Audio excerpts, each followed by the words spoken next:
Shalom, everyone. We are here in the JNS Media Hub in Jerusalem. Welcome to JNS TV, a very special interview with my guest who is here in studio, Coach Bruce Pearl. He is the coach of the Auburn men's basketball team, a team which reached the national semifinals this past year, known as the Final Four. Actually, his second time in the Final Four with the Auburn Tigers. Coach Pearl, it's really an honor to have you here in studio. Josh, it's great to be here, and it's great to be back home. Thank you. Thanks so much. Welcome to JNS. And very, very important question. My first question is this. What was more meaningful for you? Your Final Four appearances, or what I discovered, you were actually the coach of the Maccabee team, the men's basketball team. You won gold back in 2009. What is more meaningful for you, the Final Four or the Maccabee gold medal? I can't go either way with that, okay? Because they were both two of the most meaningful experiences I've ever had. So in 2009, I coached the USA team. We play Israel in the finals. We're down at halftime. The game goes to overtime. The officials, Abraham, Isaac, and Jacob, I'm getting screwed. I'm getting absolutely no calls. We wind up winning the game in overtime, won the gold medal in the division that the USA hadn't won a lot. Danny Grunfeld was my best player. That's Ernie Grunfeld's son. He was a great NBA player and general manager, Jewish, of course. And then Todd Golden, who's the head coach of the Florida Gators, who won the national championship this year, was my point guard. Wow. Todd actually played for Haifa back when he got done playing college basketball. So it was an incredible experience because I got to bring 13 young Jewish boys over to Israel, play in those games, and I sent them back better Jewish men just based on the experience, the things that we had. And of course, you know, getting to the Final Four is obviously the sort of the pinnacle of what we try to do in college basketball. So those are some of the highlights right there. We'll get back to basketball in a few minutes, but you're in Israel now, and you have been outspoken on Israel for the last 2 years, especially, but really throughout your life, whether it's the release of the hostages, whether it's speaking out against anti-Semitism, just your overall support of Israel. Tell me where things are right now, both here in this country and in the United States. Well, I sort of feel like, you know, you're in the United States, you're an American Jew, you love your country. I love, God bless America, for real, the land of opportunity. There were 3 Jewish basketball coaches in the Final Four that last year with Todd Golden, myself, and John Shire. There's a tremendous rise in anti-Semitism, but these are obstacles, not roadblocks, to great success. And obviously, it concerns me that what's going on in our country right now, including all of the world. Look, Israel's very, very misunderstood. The lies and the propaganda of the opposition, that's what they do really well. And unfortunately, there is a level of fatigue, I think, with supporting Israel to a certain extent. We got to continue to fight the fight of getting the truth out there. JNS is leading the way in that. And so we're grateful. Look, we are on the side of what's right. We are on the side of what's good. And those things are going to prevail. We're going to prevail. I am very optimistic. I'm in the middle right now. My ancestral homeland has never been safer in a long time, with Iran being depleted and being pretty much called out for being responsible for so much of this. Hopefully the war in Gaza is almost over and Hamas will be eliminated. You can begin to start seeing the process of sovereignty with Judea and Samaria, the sheikhs of Hebron talking about that. And we've got to make sure that Great Britain and Canada and France and some of their noise about rewarding terrorists with another Arab state right in the middle of Israel can't happen if there's going to be peace and prosperity in this region. Lebanon is where it's at. Syria is where it's at. Things are, from the outside looking in, things are good. I'm not here running into bomb shelters. I don't have a relative that died in the war in Gaza. So it's easy for me to sit there and speak about how wonderful everything is. But right now, I'm still very positive. That's great to hear. You mentioned sovereignty. Talk a little bit more about that. One of the shows I do here at JNS is called Judeacation. We focus on the lives of the residents in Judea and Samaria, the heartland, the biblical heartland of the state of Israel and the Jewish people. How did you get involved with, let's call it the sovereignty movement, or the whole idea that Israel should apply sovereignty to all of these areas. And it's not just about Tel Aviv or Jerusalem, Haifa, but it includes Judea and Samaria. How'd you get involved in all of that? Well, Josh, I got involved with an organization called U.S. Israel Education Association. I got on the board and then I became chairman. And it's a group that brings congressional leaders and their wives or husbands, couples, to Israel, to experience Israel biblically, historically. Our pastor, minister, founder is Heather Johnston, and she teaches the Abrahamic covenant. The majority of the members that come over are Christian, and they learn the Judeo-Jewish roots of their Christian faith. And then they go back to Congress, and they're not just allies of the United States because we're that aircraft carrier in the Middle East and we're fighting for Western civilization and we're America's greatest ally, which we are, all those things. They go back and fight for Israel because God commands them to. The Gentiles commanded them. Those who stand with Israel are obviously going to prosper, and those don't are going to pay the price. History is beginning to show that. So that's how I got started in this battle. And the other thing that has always really affected me has been this in Genesis when Joshua hears from Jacob. And Jacob says, take me back to the land where my father is buried. Take me back to the cave of the patriarchs and Abraham. To me, there's nothing disputed about that land. And then, of course, the reality of what's going on the ground. We've got, a couple million Israeli Arabs that are doing great and are wonderful contributors to our society.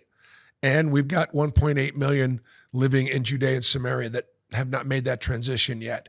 And yet, I think there's a percentage of that population, I hope and pray, that are finally over some of the intent to take over our country and are willing to somehow make peace and become part of Israel so that they themselves and their families can be successful and we can take back the land that God promised us. Amen to all of that. You are unabashedly pro-Israel. You speak on camera, you do interviews. Tell me how that is and how that goes over when you are coaching basketball at Auburn. I'm not too familiar with the student population of Auburn.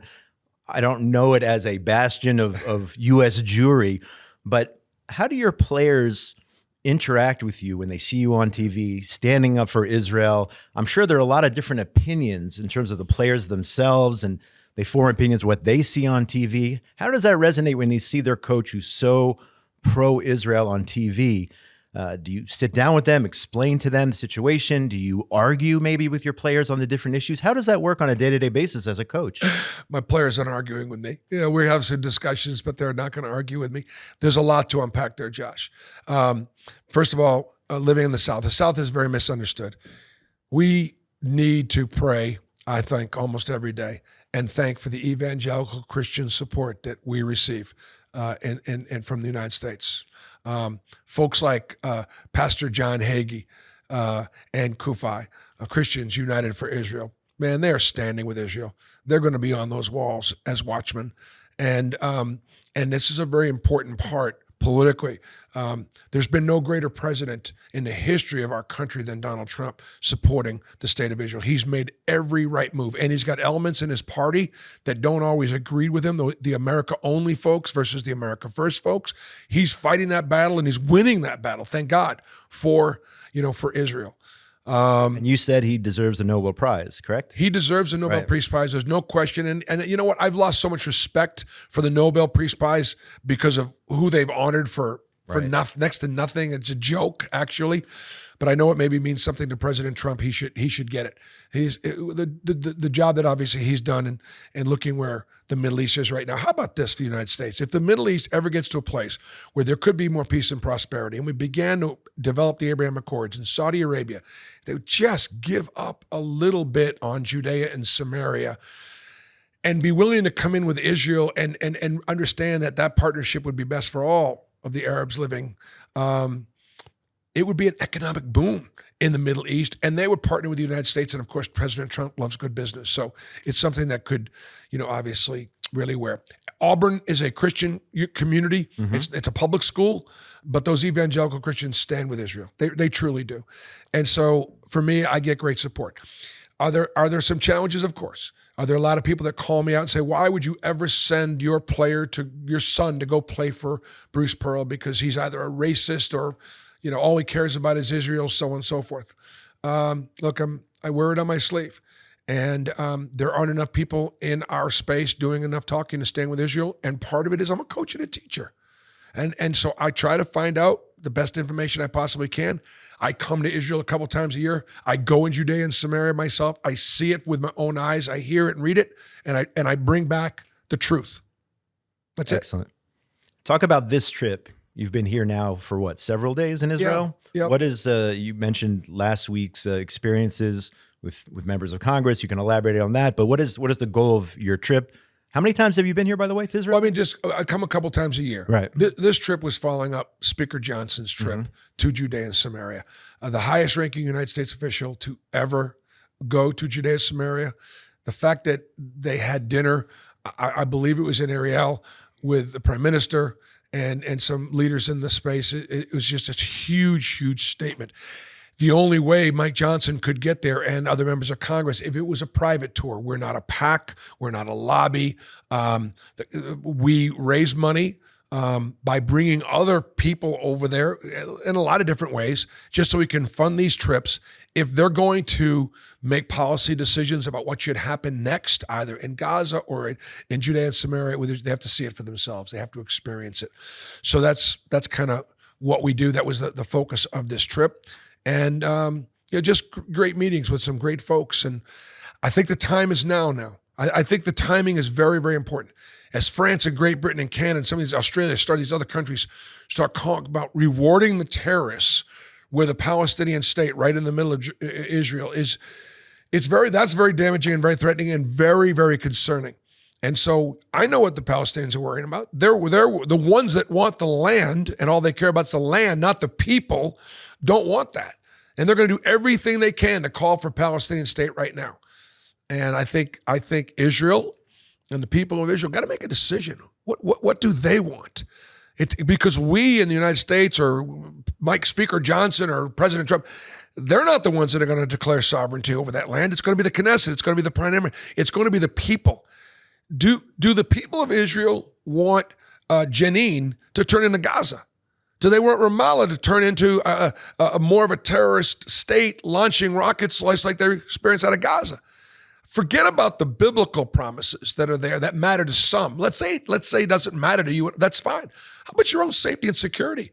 You want them, breaking down the walls and coming into your neighborhoods in the numbers that they did on October 7th? Don't think that's not possible. Right now, what's preventing them from happening is this Israeli government right now and the United States government. But that could change. It was different under Biden, and it could be different under the next president. The window is now.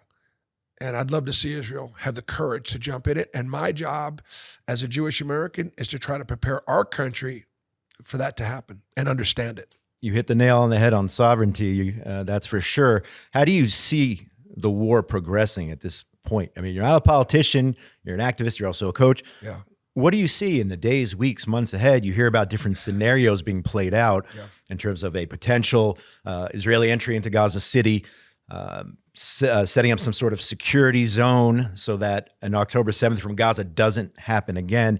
Where do you think things are going to proceed right now? And, of course, we still have the hostages in the dungeons of Hamas. Yeah. Well, Josh, it's nice of you to ask that question. I can't go, but when I answer these questions, sometimes I got to remind myself I'm just a basketball coach, right?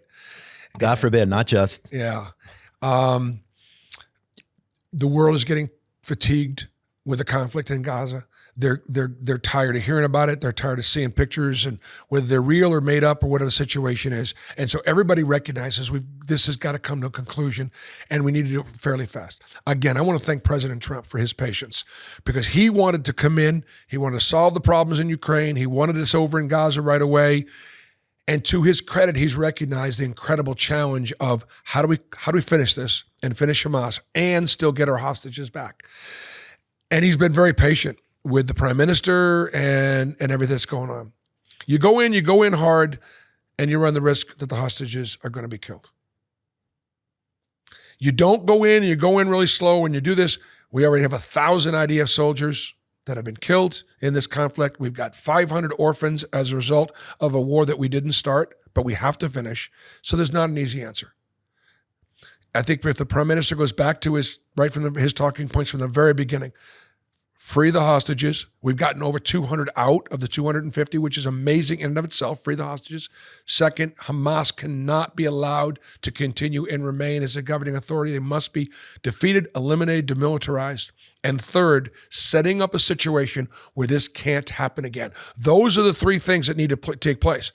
And whether there needs to be taking over Gaza City and occupying such a ridiculous term. Right. You've got to go in there and give the people a chance to live in such a way where they're not threatened every day by Hamas for, crossing over that line, so on and so forth.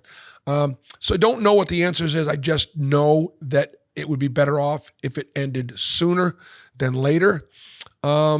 And the reason why it's taken this long is because Israel could have completely just carpet bombed it to the point where 1 million innocents would have died in that war. The plans for the day after and the re-education of that population, we've got to look at what the United Arab Emirates did, what the Saudis did to re-educate their population when they decided after 9/11 that we're no longer going to be a part of the Muslim Brotherhood. We're no longer going to be looked at as a terrorist state because and as a result, they've made tremendous progress, especially the United Arab Emirates. And we got to figure out a way to make it safe and let some other entities come in and govern. And I'll tell you the two entities that can't, Hamas and the Palestinian Authority. Neither one of those two are capable. That is exactly what Prime Minister Netanyahu has said in recent days.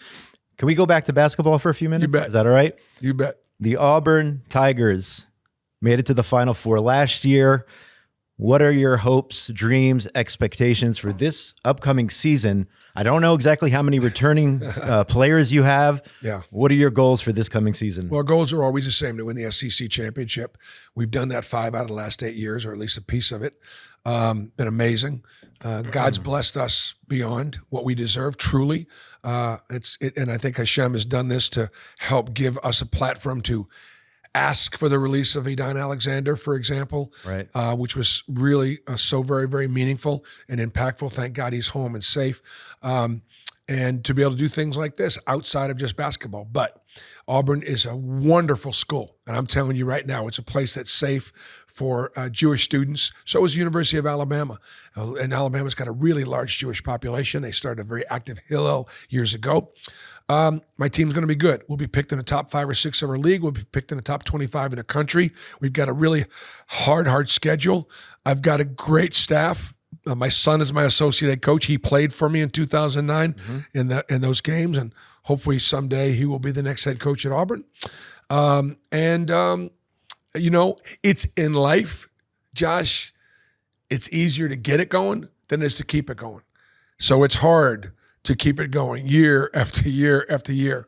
But we've got a great home court advantage. We play in the best conference in the country, in the SEC. And so I'm hopefully we'll be good again this year. And you actually brought, first of all, good luck to you. You brought the Auburn men's team to Israel, if people weren't aware, several years ago. Talk just a little bit about that experience. I don't remember what year it was, but I remember visiting with your team there at the Y in Jerusalem. Talk about that experience of actually bringing your players to see Israel for themselves. Yeah, well, Tamir Goodman helped make that all happen, of course. And then in addition to my work with the U.S. Israel Education Association, I'm also on the board of Athletes for Israel.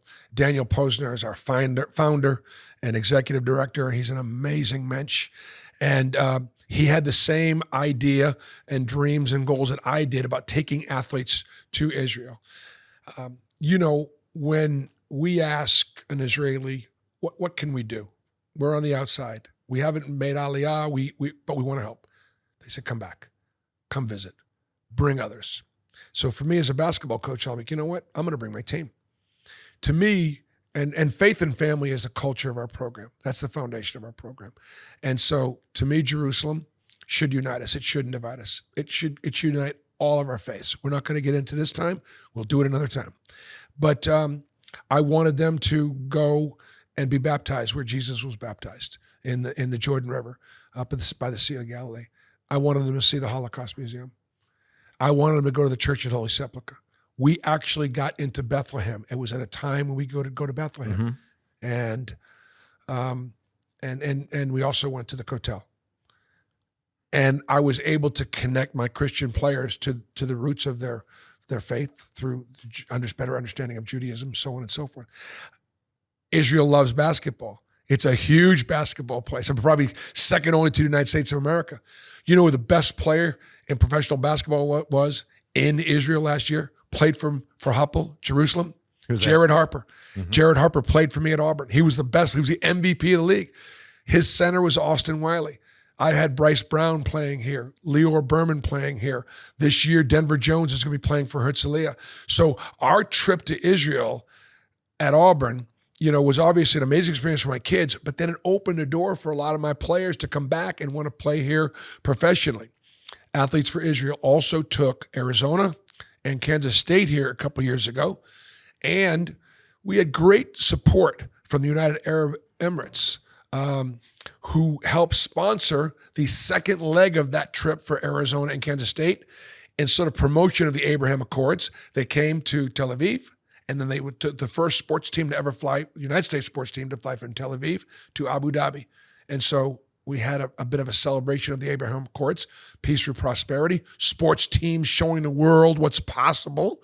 And so we're looking forward this summer to bringing Auburn back, but Ohio State men are considering it. South Carolina women's team's considering it. This is going to be something that I'm definitely going to get more and more of it involved in, bringing sports teams to Israel. Last question. I'm from the great state of Indiana. I'm a Hoosier. You coached at Southern Indiana, correct? Do you miss your days in the Hoosier State? There's no question that Indiana, North Carolina, Kentucky, three of those sort of states that love their basketball. And as you know, if you grew up a Hoosier, yes, you love your basketball. It was great. It was obviously a great experience to live in Indiana. And we played Indiana, chance to play Indiana about 2 or 3 years ago. We beat them by about 3 touchdowns. It was a great game. And that was big for me because I spent all that time in Indiana. But no, it's blessed to be here with you guys and to encourage the listeners and the people that are watching that we are behind you. You are not alone. And we pray for you daily. Just tell us what we can do. I want to know what else we can do to help Israel. And Am Yisrael Chai. I was going to ask if you have any final thoughts, but I think you just did that. Am Yisrael Chai, and Coach Pearl is open to your suggestions, questions, comments. He wants to know how he can help Israel better. So get in touch with JNS and we'll put you in touch with Coach Pearl. If you have any ideas, I really, really appreciate your time. I know you have a tremendous busy schedule here in Israel, running around with Eric Davis, our great supporter. And I really thank you, Coach Pearl. Good luck in the upcoming season and keep doing what you're doing for the state of Israel and the Jewish people. We appreciate it so much. And thanks to JNS for what you guys are doing. This has been a special interview here on JNS TV. I want to thank the production crew behind the scenes, Ryan Lifshitz, Yuri Svretsky, Esther, Eden, and everyone else here at JNS. Make sure you go to JNS TV for all the amazing programming we have to offer. Also go to jns.org for all the latest breaking news from Israel, the Middle East, and the entire Jewish world. Thanks so much.